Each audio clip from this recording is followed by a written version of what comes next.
All right, hello and welcome everybody. Chapter 6 of Murray Rothbard's America's Great Depression. We are going to get through this. It turns out Chapter 6 is super freaking short.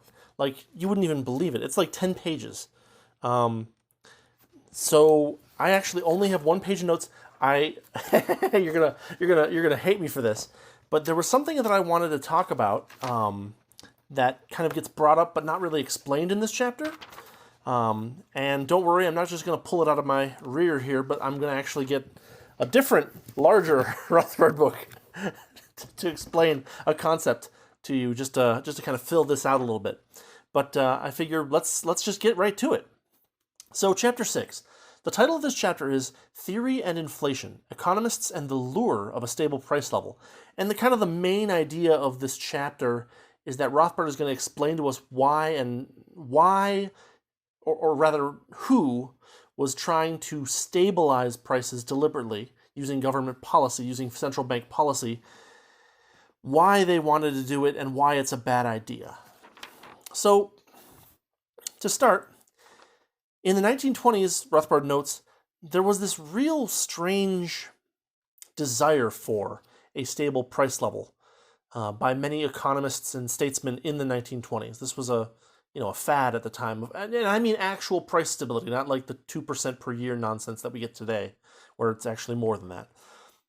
But that would be, stable prices in a stable economy, I guess, are not so bad. But when the economy is actually expanding, when productivity is increasing, stable prices mean that you have to inflate to get rid of the gradual the gradual slow deflation that happens when you have the same amount of money chasing after a larger number of goods. The problem, of course, as Rothbard has noted multiple times in the past, is that forcing stability through credit expansion causes the boom and bust cycle, just like it does, just because it's credit expansion. This stability obscured the cycle occurring. It made it look like things were stable and just healthy, when in fact things should have been mildly deflationary, and people would have reacted a little bit differently to that than they did to stable prices. It's worth noting that there was a special boom in the prices of capital goods specifically, and this is exactly what Rothbard predicted in the first couple of chapters. Basically, he said, no, part of the problem with this credit expansion is when it goes to businesses and when they use it to malinvest, you end up with capital goods being way overpriced compared to, say, consumer goods, and you end up with a problem based on that. It's worth noting that... Oh, I'm actually going to be looking at two different Rothbard books because fun times, right? But let's keep going. I'll get there in a minute. So there was mild inflation followed by mild deflation in most goods between 1921 and 1929. That was in wholesale prices. Rothbard notes that the price index went from 93.4 in June of 1921 to 104.5 in November of 1925. So that's, about 10%, it's about 12% over the course of 4 years. 3% per year-ish, I'm forgetting compounding there. But then it actually dropped to 95.2 by June 1929. So over that, 8-year period, there was only, net like 2-3% inflation total over nearly 9 years. This is not exactly true of a general price level. Rothbard notes that the Snyder Index, which includes real estate stocks, rents, and wage rates, as well as wholesale prices, actually rose considerably during this period, from 158 in 1922 to 179 in 1929, which is about 13%. Again, over 8 years, that's still only a couple of percent a year. It's not really that crazy, but it was over the top of what should have been mild deflation. Basically what happened is that stocks went way up, durable goods went way up, but non-durable goods kind of stayed where they were. They didn't do anything crazy. They didn't go crazy up. They didn't go crazy down. Wages in manufacturing went up similarly to the Snyder Index. That is, effectively capital-formed labor went up like capital goods, and consumer good industry wages were basically stable. So we're seeing this kind of two sides of the economy. One side, we've got the capital stuff where things are inflating pretty significantly, and one side where it's the consumer aspect and things are basically stable, despite productivity increases. So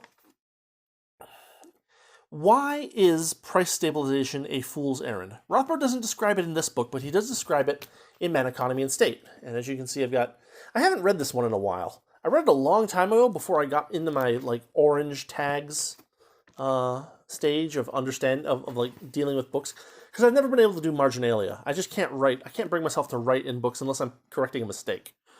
But let's see, this is chapter, oh gosh, this book is so huge. Maybe I'll go through it one of these days, but it would be quite a feat to do so in this kind of form. America's Great Depression is a lot better for this because it's so much smaller.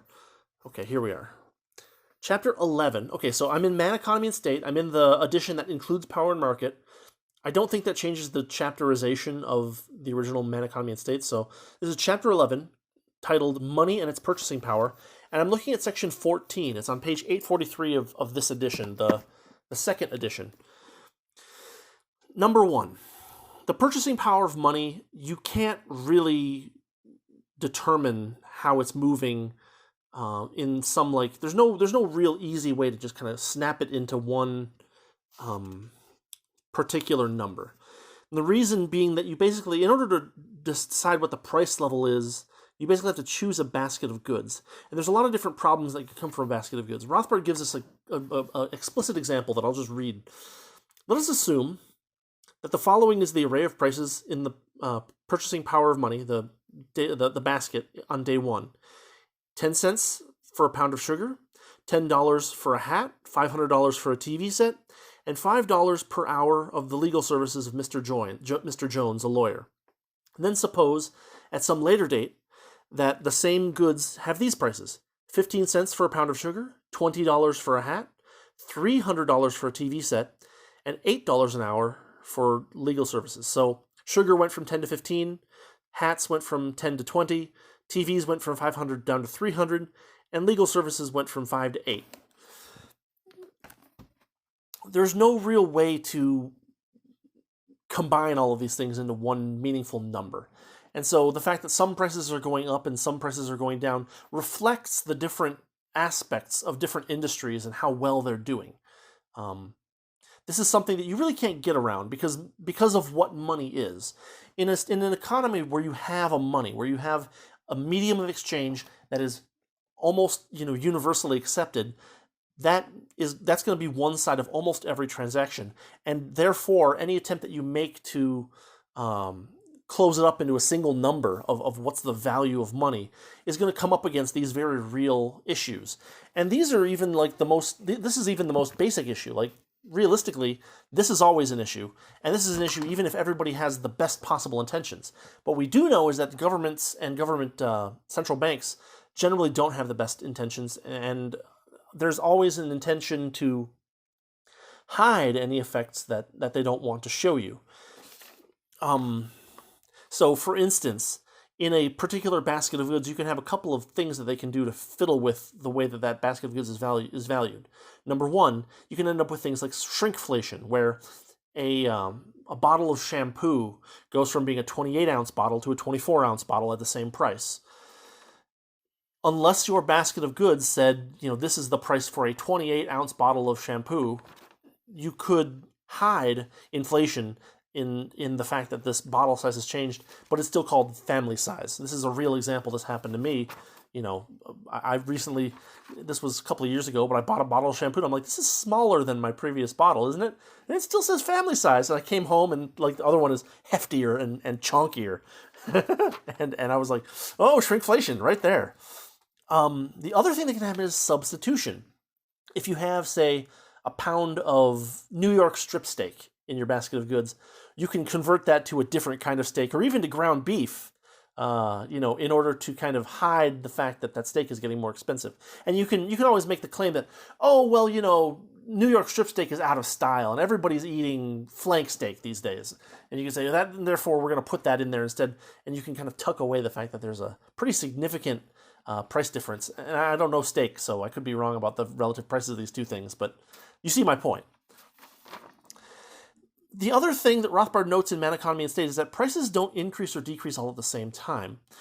It depends often on who gets the money first or where industry innovations are happening. So, for instance, if a central bank creates $1 million of new money and they give it specifically to someone who's going to buy lumber with it, you're going to see that price of lumber increase before those price increases affect the rest of the economy. Similarly, but kind of in the opposite direction, if there's an innovation in the automobile industry where they're like, oh, we can make this part out of aluminum instead of cast iron, and we can cut costs by 30%. Well, what you're going to see is the prices in that industry drop first, and then what's going to happen is that relative profitabilities are going to change. Capital will flow over time to kind of cope with that a little bit, and some of the capital will flow out of less profitable industries into more profitable industries, thereby increasing the profitability of the low profit and decreasing the profitability of the high profit industries. The real point to get across here is that when you have a price index of any kind, it gives the opportunity for the government to massage the numbers to hide real inflation or real deflation when they want. And now we're going to be moving over to this collection of essays called Making Economic Sense by Rothbard, where he talks about the fear of inflation or fear of deflation. And I didn't actually mark where in this book I was going to look at, but I think it's essay number 68, Deflation, Free or Compulsory, on page 250 and thereabouts. Anyway, I have notes from what I wanted to say, and what those notes are basically this. Fear of deflation is super common. It's not just Keynes, but even like Ricardo and other classical non-Keynesians have said, oh, deflation is really bad for the economy. It causes people to stop producing and such and such and such. And therefore, we always need to avoid deflation under any circumstances. Deflation is blamed for depressions. It's blamed for business contractions. It's blamed for unemployment. Because when the money when the money is getting more valuable, rather when prices are going down, people will have a tendency to, hang on to their money for the moment and buy things that they don't need right now later.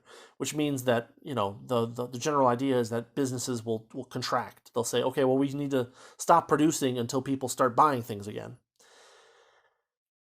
But what Rothbard's point is that in the case of deflation, adjustment is necessary. And it's possible, but governments can block it by basically inflating or by helping companies maintain higher prices, higher wages in dollar terms, etc. And the real point that Rothbard points at is he looks at really high growth industries like, say, computers in the 1990s. Back then we were getting these massive increases in everything from hard drive space to the number of megahertz of your processor to the resolution of your monitor. We were getting all these improvements in rapid paces.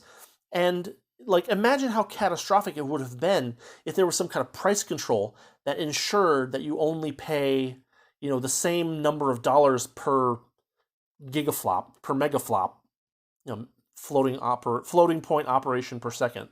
Imagine if you had to pay,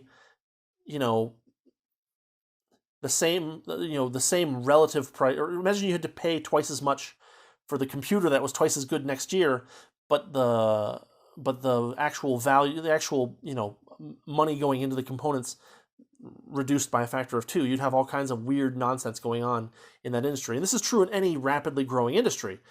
Prices will drop pretty significantly, but the industry, generally speaking, seems to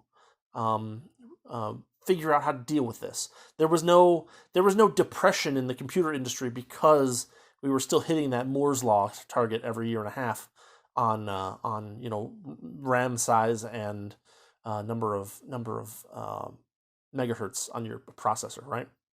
And so Rothbard's basic point is that yes, deflation is widely feared by economists and statesmen.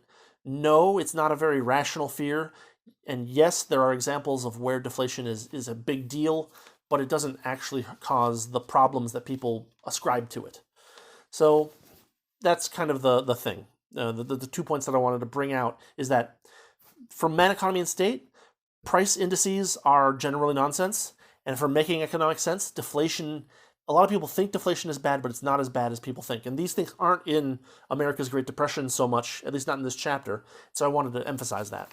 But getting back to this book, to this chapter, I really only have one more thing to say, and that is that the last 4 pages of this chapter, and it's really a short chapter, super short, is basically a big list of names in economics, names in politics, and names of organizations that were dedicated to stable prices or to stabilizing the price structure by way of government action.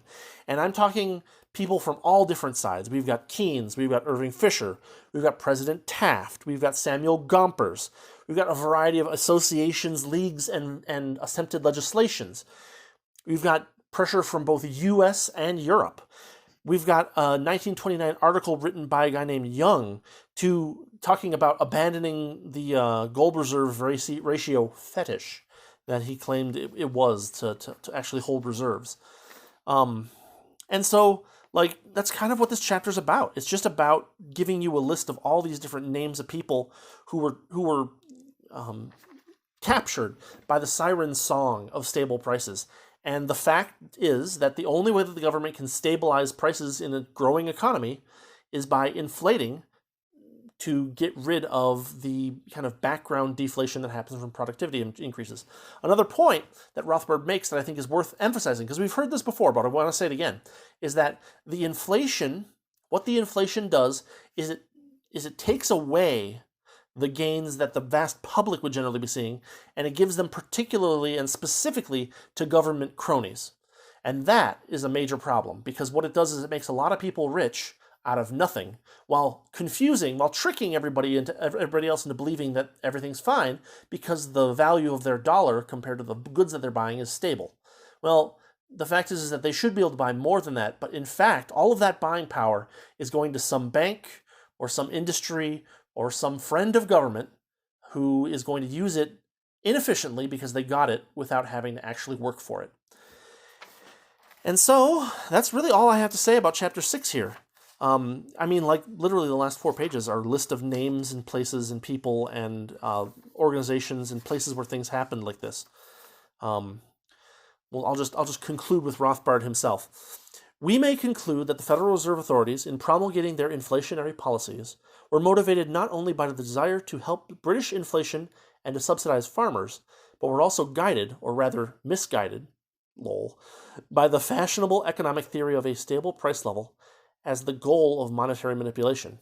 Now, what I want to note is that, having an economist having the fad of stable prices is sure better than having the fad of 2% inflation per year.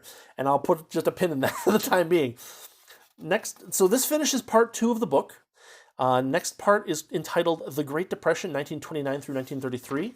Chapter 7 is titled Prelude to Depression, Mr. Hoover and Laissez-Faire. And we'll be talking about that next week. So, as always, I really appreciate you listening and watching. If you have any comments or thoughts, feel free to throw them in the comments, or you can always contact me via email at mnh, as in marginal non-hermit, at marginalnonhermit.com.